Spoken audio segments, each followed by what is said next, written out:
we're going to be covering all the latest updates in Google Workspace. And this is basically all about helping you to understand what is happening in the Google world and what you can benefit from with the new reports, with the new features that are coming out from Google. All right, so I'm going to just check my stream. It looks like it's okay, but if you're on the live chat, say hello. Let me know where you're watching from.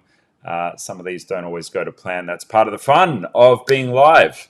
Okay, so let's get into it. Google have all of their updates on the Google Google Workspace updates blog here. You can always check that, and I'm going to take you through some of the ones that I think are the most interesting for this month. So, starting off, a little bit of a light one here. Google are starting to add emojis, but also people's faces and avatars into their Google Chat thread responses. So, if you're in a thread or you're following a thread, and you want to know kind of like who's been replying to the thread rather than just, hey, that's got 15 replies.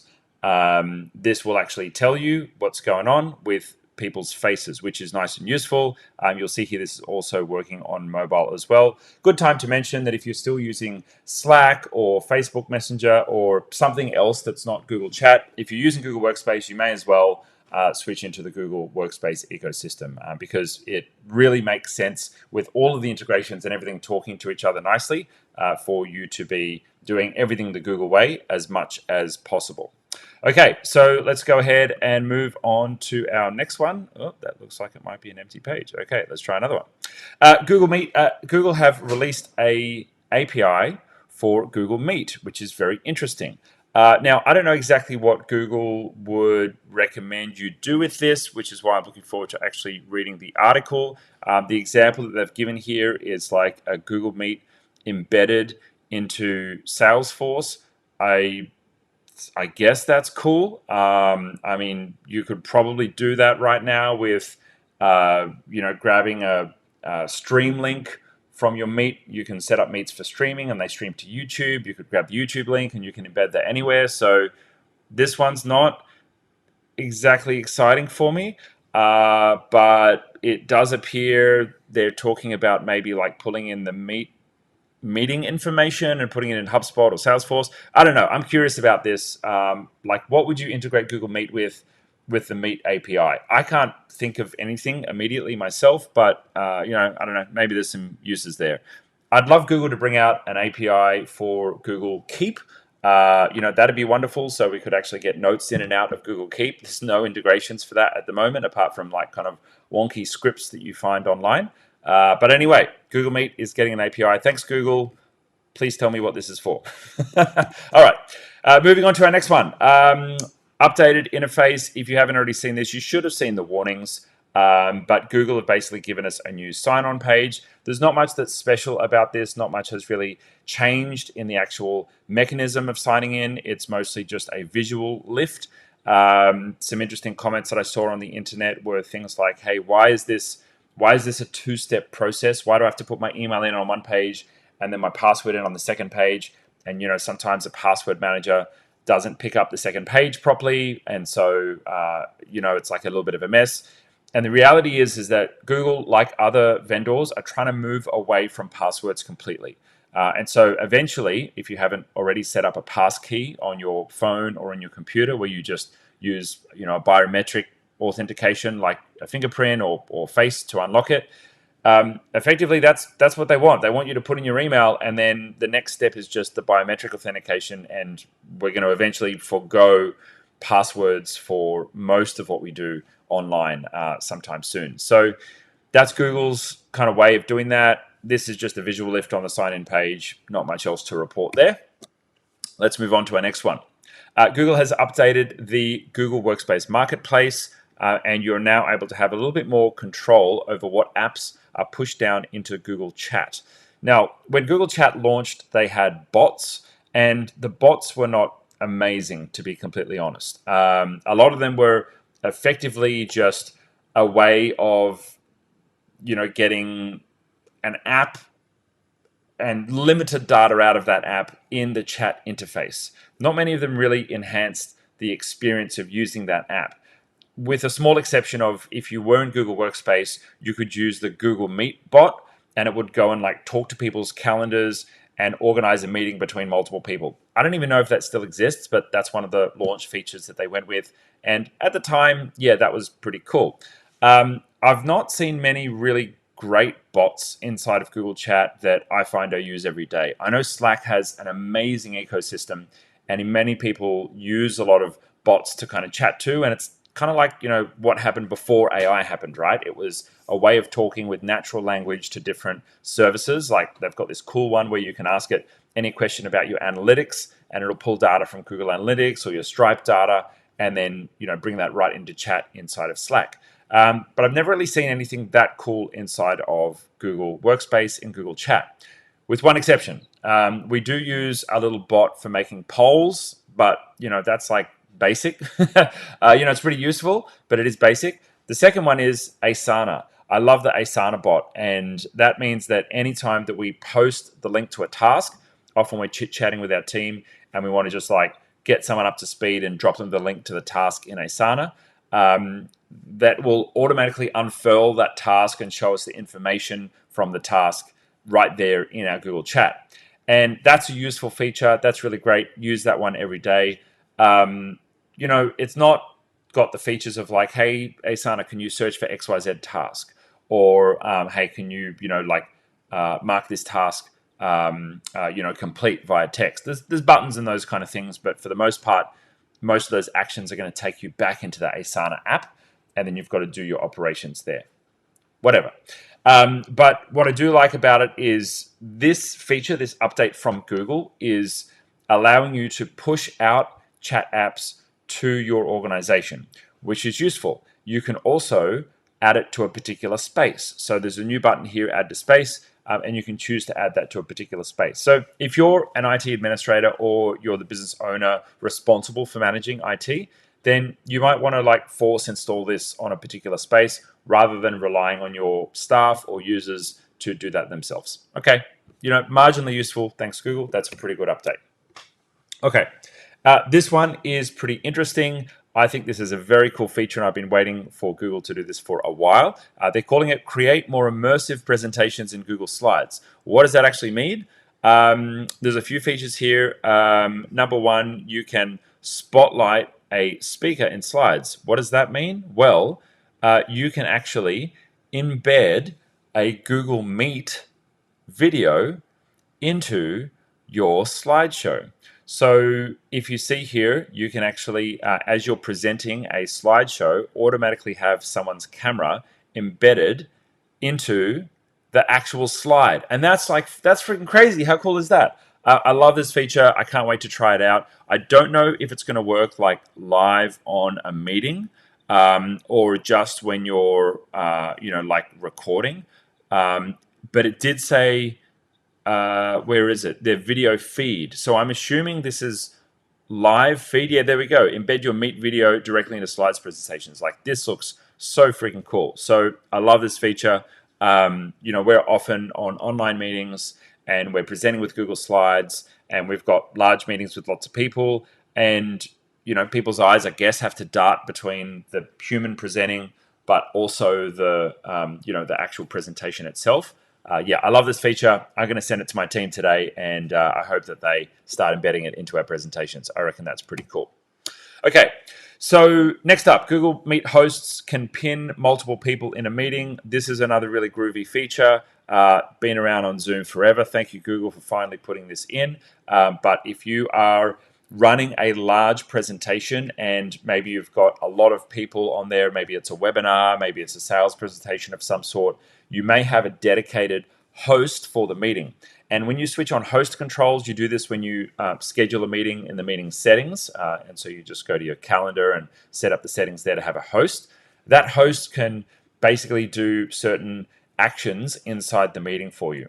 And one of those actions is the ability now to pin people, and you can pin multiple people. So I love that because it means that if I've got a hybrid presentation, and in that hybrid presentation, maybe I've got slides, but maybe I've got someone I'm interviewing at the same time, I can have someone else control all of that, and I don't have to do that myself. So I'd have a producer or a PA managing that for me.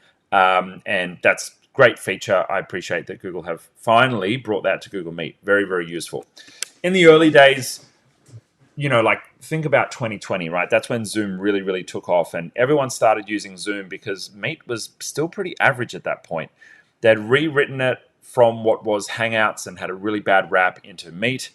To be honest, it wasn't all that more amazing, but at least it kind of like opened the door for Google in re-architecting it to start to build out all the other features that they subsequently built out. And, like I often throw shade at Google, I've got to throw shade at them here. They took nearly a year during 2020 to push out all of the features that Zoom already had. And Zoom won the race. Zoom ran the video call race, and Google, yet again, because their product teams were behind, have been playing catch up since then. And it's a bit of a bummer because if they had just added emoji reacts and polls and Q&A features earlier, Zoom probably wouldn't have taken off like it did in 2020. But here we are. Google are playing an awesome game of catch up. I'm very excited to see that they are releasing feature after feature after feature, and it's getting better and better. It's a bummer that they missed the boat. I'm an entrepreneur. I'm a businessman. I'm very competitive. I wouldn't run a product team like that and let my competitors get in front of me. But some of the challenges of running a large organization, right? Google have many product teams, and sometimes they're just behind on things. But thank you, Google. This is a great feature. Well done. Looking forward to seeing more as well. Okay, next up. Dropdown Chips in Google Sheets. This one is a cool feature. If you're not yet using these little chips, they are very useful. You can basically hit the @ sign just like you would if you're mentioning someone on Facebook, and you've got lots of different options for chips. Basically, this update is that they have set some standard drop downs for you just to make your life a little bit easier. So you can see there's a project status one, there's yes, no, there's priority. So these are like canned, ready to go drop downs, so you don't have to type them in yourself manually. Now, I think Google may have done some of those things using their AI autofill in the past. And I've definitely noticed now that I'm using what was Duet is now Gemini for Google Workspace. I have noticed that if I start typing drop downs, it'll suggest to autofill the columns and sometimes just automatically choose the different drop downs that it thinks are appropriate. That's useful. But I do like that there's some basically canned responses here that Google have thrown in. We got some livers. All right, welcome, Darren, snowed in Canada. Awesome. Well, I'm in Singapore and it's 80% humidity and 27 degrees. Graham, welcome. Good to see you, mate. Thank you for being here, checking in. We're scheduling these in advance now. We got our shit together. Our producer G is scheduling these in advance, so you can actually catch these on time. We were late to start this morning because I had some tech issues with my other camera. But anyway, we're rocking and rolling now, which is great. Okay, let's move on to our next Google update. Now, this is a huge one. Considering I'm in the business of Google Workspace migrations. Google have actually built a tool to migrate data between Google Workspace accounts, which is pretty darn cool. And so it's saying here you can do a data migration for up to 100 users. I assume this is pretty similar to their existing internal migration tool, which lets you migrate between accounts within one domain. I assume they've just opened it up between multiple domains now. So here you go. Let me know what you think of that. We use third-party tools for the most part when we do our migrations. We find that Google tools do mess up from time to time, throw some errors, and they don't always bring across every single piece of data. They are prone to little niggly issues, so we tend to use third-party tools for that. But I'd love to know if you try this out, let us know. We may eventually make a course on this, let you know in what instances this is useful, in what instances we would recommend using different tools. So we're working on that. Stay tuned for that if you're interested in that. But that's definitely big news if you're rebranding or moving between different accounts. Okay, new enhancements in the space management tool. It sounds more advanced than it actually is. What this update is basically saying is that in your admin panel, you can do stuff with Google Chat Spaces. And so if you've just started using chat, or you're a small team, you just got 2 or 3 people in the business, you probably don't have to bother with this. But as you get to larger teams and different organizational units in your company, what you'll probably find from time to time is you'll have your IT start to get a little bit out of control. You have little side chats and side chat rooms started with team members. You have people join the company, set up a chat room, someone else is using it, you don't even know, and then they leave the business.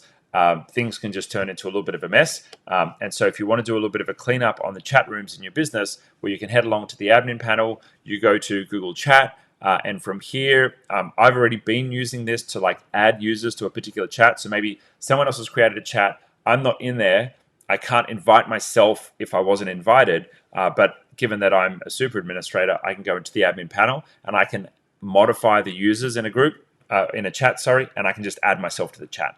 So that's useful for things like that. What else is it giving us the ability to do? Add multiple members, review settings, and review invited members. Cool. Okay. So assume there's some extra stuff here. Adding people was already available. Seeing who was in there was already available. So what's new here? Okay. So you can now change the settings. Okay, that's very useful. What I used to have to do when I wanted to change settings was invite myself, go into the chat, change the settings, and then exit the chat again. So thank you, Google. You're making this a little bit more useful for admins, which I like a lot. Okay, cool. Next feature, smooth scrolling in Google Sheets. I added this one because I thought it was a bit dumb. I mean, it's not really dumb, but I don't have a spreadsheet that's big enough that I have to really scroll around all that much. And I don't know exactly how much smooth scrolling helps, unless you're the kind of person who, I don't know, flicks the scroll wheel on your computer. Anyway, but I thought I'd add it in there just in case you're the kind of person who has huge spreadsheets. I'm not making fun of you. This feature may be useful. I assume Google will just roll it out. Yeah, there's no control over this feature. You'll get access to it. Okay, wonderful. Thanks, Google. Next one-to-one calls with people outside your video calling network on Google Meet Mobile. Now, this is an interesting one because Google for a long time had Hangouts, which let you do one-on-one audio calling and one-on-one video calling, and their phone would ring. Now, Google have recently added this to Google Meet. It disappeared for like 3 or 4 years, and it's finally come back to Google Meet. And honestly, that's one of the features that I think was a big miss when they didn't implement it directly into Google Meet. And one of our customers, who is one of the largest tech companies in Australia, they switched to Zoom for hundreds of meeting rooms because this feature just was no longer available. You could no longer call someone. If they didn't show up to the meeting, in the past with Hangouts, you could call them and it would dial their phone, they'd get a link to jump into the meeting. And you could do that from a remote control as well. When you had a meeting room kit and the Google hardware in that kit, you could click that person's name and it would dial them. It was awesome. We saw a multi-deca billion-dollar company switch to Zoom because Google didn't build this feature into Google Meet, which was really dumb. Anyway, but here we are. They've come back. This particular feature, though, is letting you call people outside your video calling network. I assume that means, there we go, users from outside your domain. So I assume that means it was locked down to your domain initially.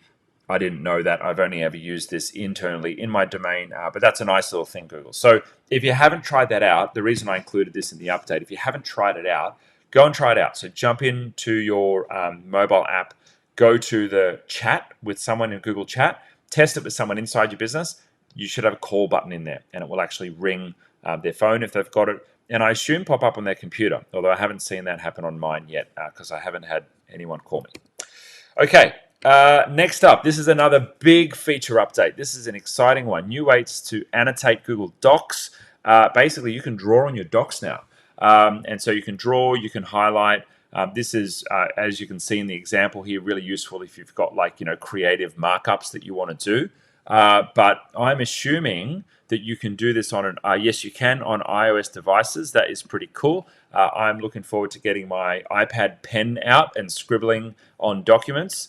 Very, very cool. I love that. So markups have been added, and there you go. You can go ahead and do that on both desktop, it looks like, and I'm assuming it's on desktop as well. Hopefully it's on desktop. Or is this only... Oh, no, it looks like Android or iOS. There you go. Okay, so not on desktop, but Android or iOS. It's just been announced, so don't expect this to be rolled out until those periods are up. If you're not yet on rapid release, head along to your admin panel and switch on rapid release. Rapid release, basically just search for rapid release in the admin panel. It'll basically get you access to the newest features fastest, which is very useful. Okay, cool. And do we have one more? No, that's it. That's the updates. Thanks so much for joining. Thanks for being here. If you're a long-time watcher of the channel, thank you. Love having you here. If you've got questions that you would like me to cover, it's really easy. Just head to ask.itgenius.com and you can ask a question here. That's going to, I think, hopefully redirect. Yes, it has. It's going to redirect. That will take you to our question and answers.